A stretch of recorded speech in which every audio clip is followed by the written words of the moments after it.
Jangan lupa like and subrek ya guys. Selamat mendengarkan. Kurang dari sebulan setelah merilis Blood Clotting Powder, Xiao Clan memenangkan 70% pasar obat penyembuhan kota Wutang. Keuntungan besar memenuhi Xiao Clan dengan kegembiraan.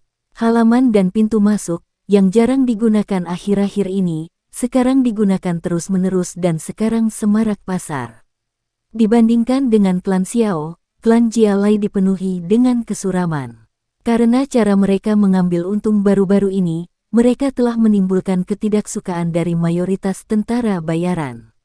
Selain itu, bubuk pembekuan darah klan Xiao lebih kuat daripada bubuk pengembalian musim semi.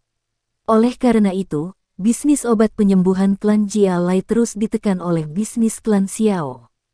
Jika bukan karena batas harian Xiao Clan untuk penjualan obat penyembuh mereka, klan Jialai tidak akan memiliki bisnis sama sekali. Sementara pangsa pasar mereka di industri obat penyembuhan telah menyusut, masih ada keuntungan yang lumayan bisa didapat. Sakit kepala utama untuk klan Jialai terletak pada banyaknya bahan medis yang dibutuhkan untuk membuat obat mereka. Gudang sumber daya terbesar di kota, rumah lelang primer, telah menolak untuk bekerja sama lebih lanjut dengan mereka. Menghadapi embargo bahan-bahan medis ini, klan Jialai diliputi amarah. Terlepas dari kemarahan mereka, bagaimanapun, mereka tidak berani menggunakan kekuatan apapun terhadap rumah lelang primer. Mendukung rumah lelang primer adalah kekuatan yang bisa menempati peringkat di antara yang terkuat dari seluruh kekaisaran Jiama. Klan keluarga kecil di kota Wutang seperti mereka tidak memiliki kemampuan untuk memprovokasi mereka. Tidak dapat memperoleh barang dari rumah lelang, klan Jialai yang putus asa hanya dapat membeli semua stok toko bahan medis di kota Wutang dengan harga beberapa kali lebih tinggi dari nilai pasar mereka. Meski demikian, ini hanya tindakan sementara. Toko bahan medis tidak mampu memenuhi permintaan yang begitu besar dalam jangka panjang.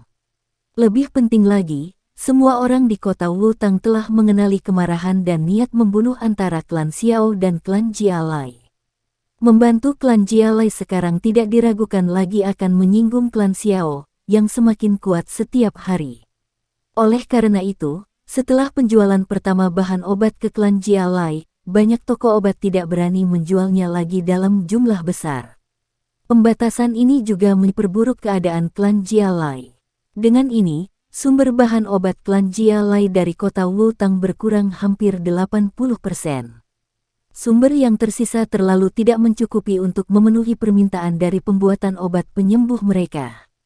Karena ini, klan Jialai yang tidak berdaya hanya bisa menggunakan harga tinggi untuk membeli bahan obat dari kota lain, hampir tidak berhasil mengatasi krisis yang disebabkan oleh kekurangan bahan obat.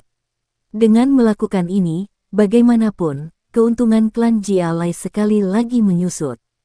Jika bukan karena mendapat keuntungan dari obat penyembuhan, klan Jialai pasti sudah menghadapi kebangkrutan.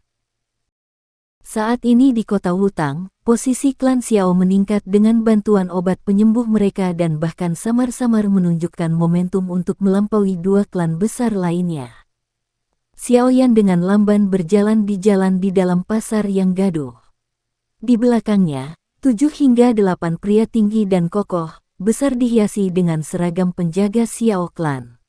Di semua peti pria besar ini, akan ada 4 atau lebih bintang emas.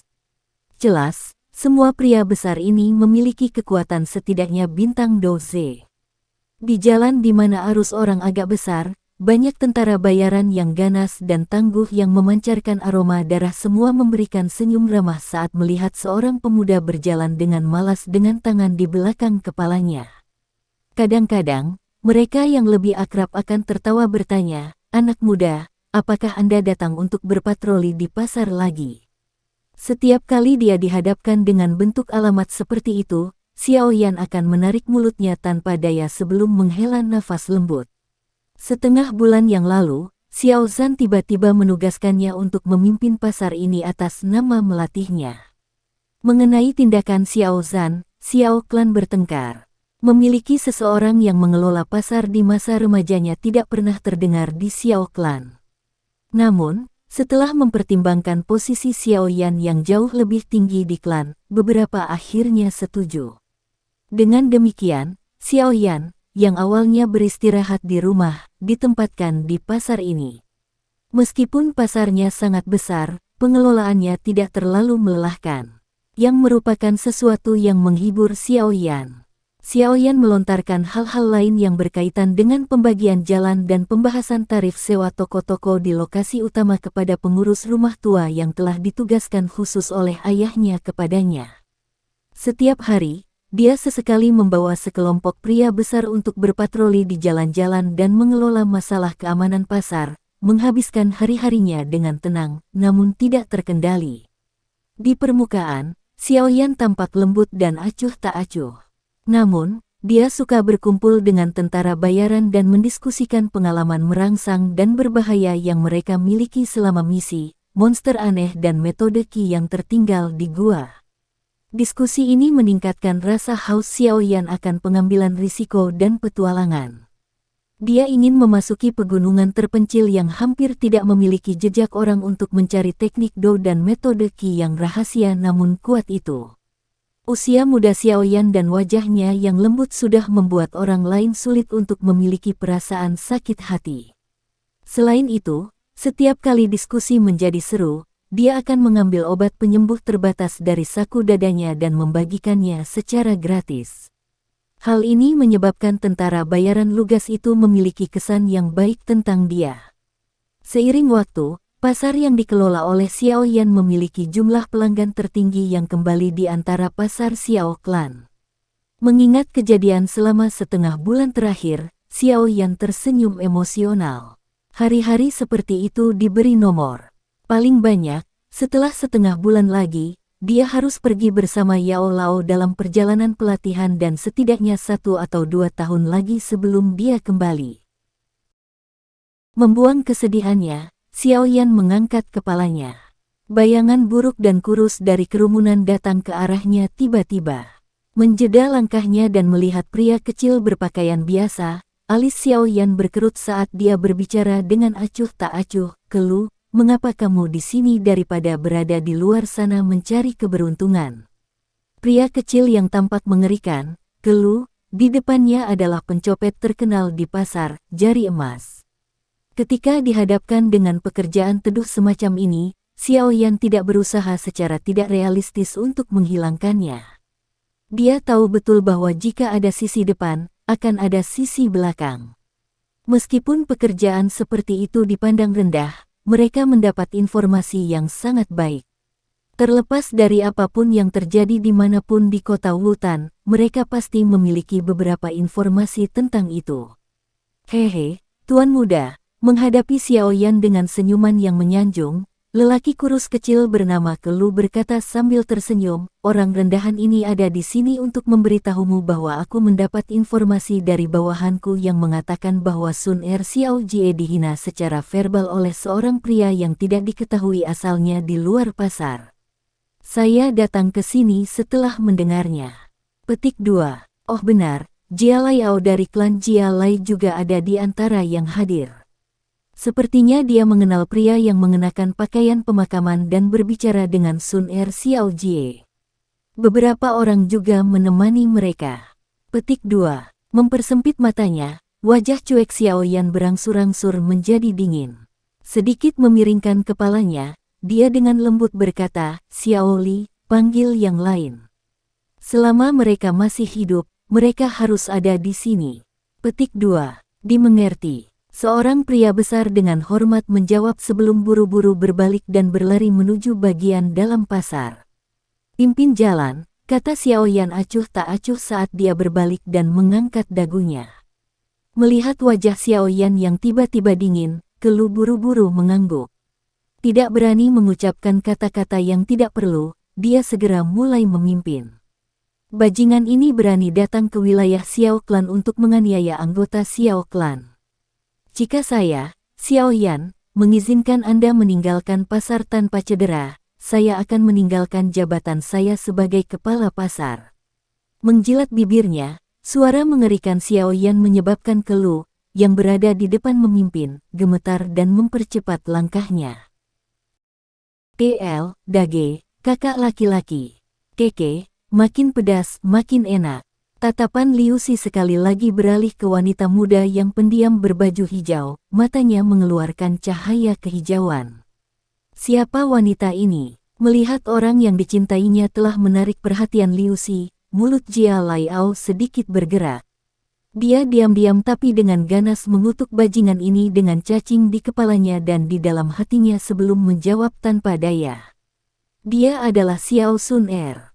Nama yang bagus. Tertawa sambil menganggukkan kepalanya, Liu Si berhenti membuang-buang napas pada Jia Laiao. Dia mengambil 2 langkah ke depan dan bertingkah seperti pria saat dia berbicara, "Nama saya Liu Si. Bolehkah saya mengundang Anda para wanita untuk bergabung dengan saya melihat-lihat pasar? Haha, jika ada sesuatu di pasar yang Anda minati para wanita, silakan taruh di tab saya." Saat dia berbicara, lengan Liu Si perlahan melebar, dengan bangga memperlihatkan lencana di dadanya yang mengungkapkan pekerjaannya. Di lencananya ada kuali obat sederhana.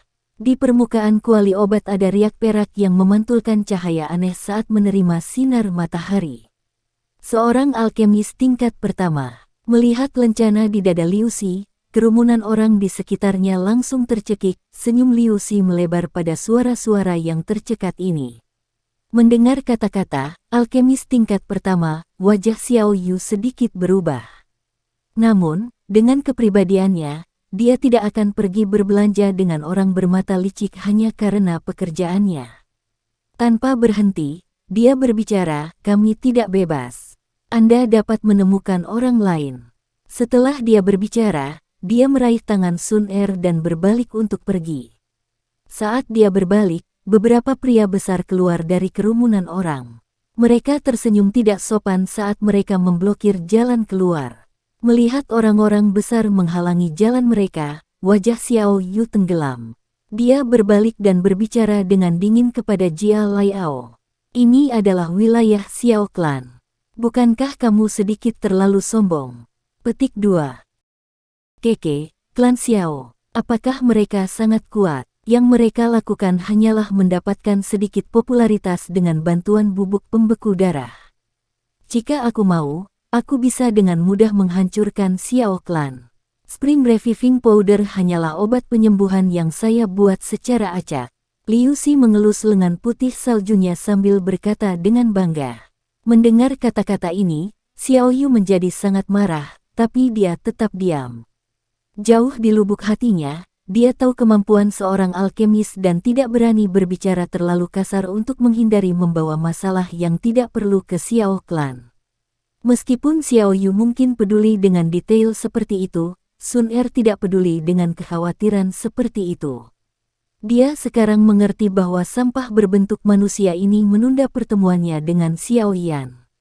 Dengan ringan mengangkat matanya dan memperhatikan Liu Si yang sombong, bibir kecil Sun Er terbuka sedikit. Namun, kata-kata yang diucapkan oleh suara halusnya menyebabkan semua orang menjadi linglung.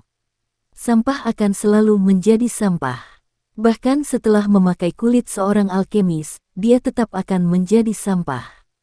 Seseorang sepertimu yang berkeliling memamerkan sedikit kemampuanmu, menggunakan kata-kata Xiao Yan GG, bodoh. Petik 2. Jalanan menjadi sunyi. Banyak orang tercengang. Wanita muda yang tampak begitu anggun itu sama baiknya dengan orang lain dalam hal memarahi orang. Xiao Yu juga tertegun saat melihat Sun Er di sampingnya. Beberapa saat kemudian, dia tanpa daya mengerutkan bibirnya dan berkata, "Aku telah mengatakan bahwa kamu akan dirusak oleh bajingan kecil itu." Setelah diolok-olok secara terbuka oleh Sun Er, senyum di wajah Liu Si yang berpikiran sempit berkurang. Dia berkata dengan muram, "Selama bertahun-tahun ini, kamu adalah orang pertama yang berani berbicara kepadaku dengan cara seperti itu. Betulkah?" Kata-kata yang bodoh. Petik 2. Saat tangan kecilnya mengusap dahinya yang cerah dan bersih, Sun Er sekarang hampir yakin bahwa orang di depannya adalah seorang idiot atau terlalu sombong. "Jia Laiao, lakukan. Awalnya, saya ingin menggunakan cara yang sah. Sayang sekali dia tidak tahu berterima kasih." Wajah suram Liu Si melambaikan tangannya dan memerintahkan dengan dingin. Jia Laiao terkejut. Dia menggosok kepalanya saat menderita sakit kepala. Dengan senyum waspada, dia berpikir, apa yang orang ini pikirkan? Ayah benar. Selain alkimia, dia tidak tahu apa-apa. Bagaimana orang seperti itu bisa menjadi alkemis? Petik 2. Menghela nafas, Jia Laiao hanya bisa berkata sambil tersenyum, Liu Si Dage, saat ini klan Jia Lai kita tidak mampu menyinggung klan Xiao. Klan Xiao. Tertawa dingin, Liu Si berkata dengan jijik, jika aku bisa memilikinya, aku akan membantumu menghancurkan Xiao Clan. Selain Return of Spring Powder, saya bisa membuat 2-3 jenis obat lain. Setelah saya memperbaikinya, saya jamin bahwa Xiao Clan akan kembali ke keadaan yang menyedihkan seperti sebelumnya. Petik 2. Mendengarkan jaminan, Jia Laiao sekali lagi terpana. Dia tidak menyangka bahwa orang ini akan dengan mudah mengungkapkan semua kartu di tangannya. Selain diam-diam senang, dia sekali lagi menghela nafas. Apakah ini berarti semakin besar kebodohannya, semakin besar kemungkinan seseorang menjadi seorang alkemis? Jia Laiao melambaikan tangannya dan memerintahkan, tangkap mereka. Mendengar perintah Jia Laiao, lebih dari 10 pria bertubuh besar di belakangnya segera memasang wajah galak dan keras saat mereka mendekati dan mengepung kelompok Sun Yan Er. Melihat arogansi pihak lain, Xiao Yu menjadi sangat marah. Disertai dengan cibiran, Xiao Yu mengambil cambuk hijau panjang dari pinggangnya dan tanpa ampun mencambuk pria besar yang bergegas ke arahnya. Dalam sekejap mata, noda darah panjang muncul di wajah pria itu. Meskipun Xiao Yu adalah Doze 3 bintang, melawan lebih dari 10 orang dengan kekuatan yang mirip dengan Doze, dia jatuh ke posisi yang kurang menguntungkan setelah mengalahkan 2-3 orang besar. Dia akhirnya dipaksa untuk menghindar menyebabkan dia menjadi malu. Setelah menyebabkan pria besar lain batuk darah dan mundur, Xiao Yu yang pucat terpaksa mundur beberapa langkah. Memalingkan kepalanya, dia memerintahkan Xiao Ning, bawa Sun Er pergi. Pergi dan panggil bajingan itu di sini. Petik 2. Xiao Ning buru-buru mengangguk. Wajahnya tiba-tiba berubah saat dia dengan cepat memperingatkan, kakak, hati-hati. Mendengar peringatan Xiao Ning, Xiao Yu dengan cepat berbalik dan menemukan pria yang dia cambuk sebelumnya mengangkat tangan besinya dengan kejam dan kemudian dengan kejam melemparkan pukulan ke arah dadanya. Melihat serangan tak terduga dan kotor yang berfokus pada posisi seperti itu pada tubuh wanita, Xiao Yu sangat marah, Doki berkumpul di telapak tangannya. Tepat saat akan segera dilepaskan, sosok hitam dengan cepat muncul di sisinya. Angin kencang menghantam pria besar itu.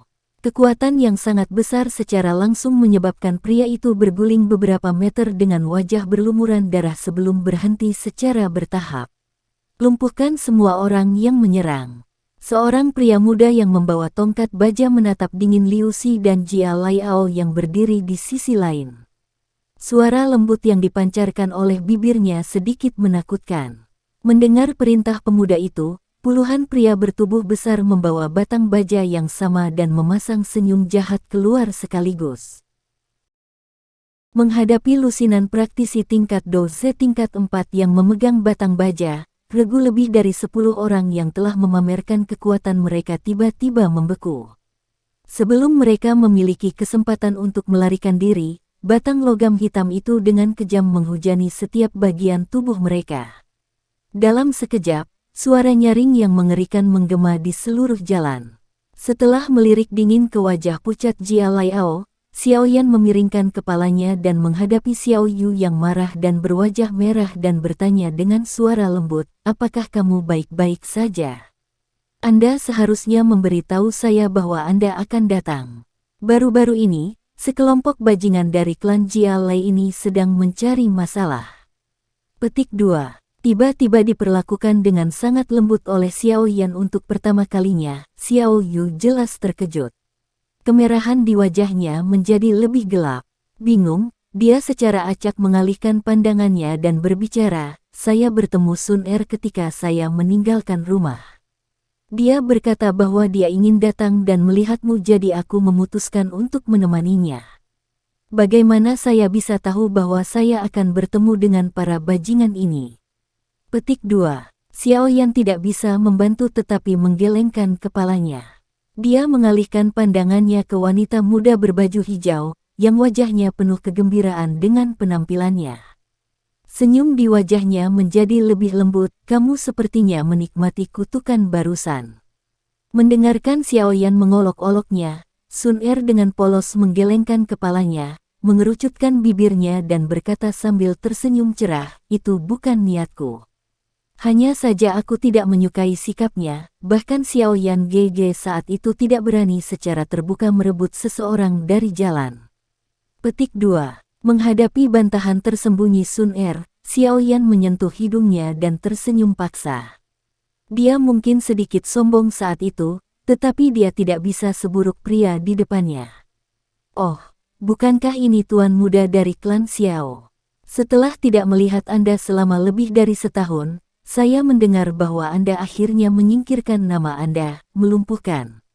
Jia Laiao tidak bisa menahan diri setelah melihat Xiao Yan berbicara dengan Sun Er. Siapa dia? Tatapan Liu Si sama dinginnya. Melihat Sun Er mengobrol dan tertawa dengan pria lain setelah memberinya sikap dingin adalah pukulan telak bagi ego Liu Si yang sombong, dia tidak bisa menerima ini. Hehe, Liu Si Dage, ini adalah jenius klan Xiao yang terkenal. Namanya Xiao Yan. Saat itu, meskipun berlatih selama lebih dari 10 tahun, dokinya hanya bertahan di tahap ketiga atau keempat.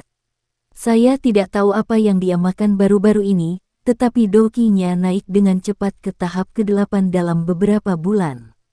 Jia Laiao berdiri di samping Lucy dan membuat perkenalan dengan senyum dingin. Terlepas dari seberapa hebat bakat seseorang, jika seseorang bahkan bukan doze, dia hanyalah sampah, kata Liu Si dengan dingin. Mendengar kata-kata ini, wajah kecil Sun Er menjadi lebih dingin. Api keemasan menyala di matanya yang jernih.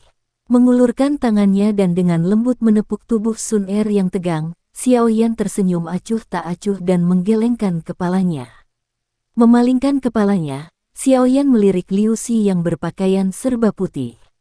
Tatapannya secara acak mengarah ke dadanya di mana lencana alkemis berada dan tersenyum, kamu seharusnya menjadi alkemis yang menyempurnakan ramuan, kembalinya bubuk musim semi, kan?